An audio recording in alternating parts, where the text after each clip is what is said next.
Hello, my name is Adam, my partner is Joshua, and this is our project Grassy Hill. The goal of this project was to simulate the experience of strolling through an endless expanse of rolling green hills using OpenGL, which as you can see we have done. There were two major accomplishments that we implemented in this project. First was using cube mapping to create a skybox that would provide a 360-degree background. In this case, we have a massive cube that surrounds the scene with the blue sky panoramic texture mapped on.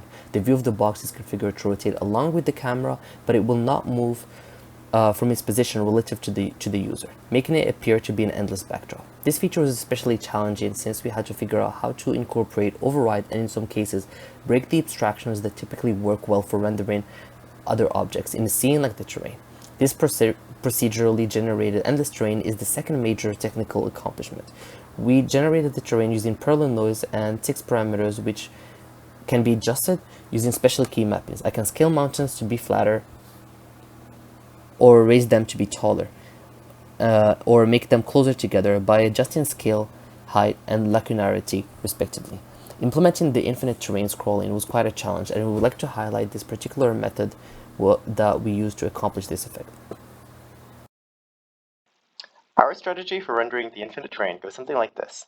We divide up the world into these terrain boxes of 128 by 128 units each, and then we calculate which terrain box the user is currently located in, and then we render that box as well as all the boxes around it.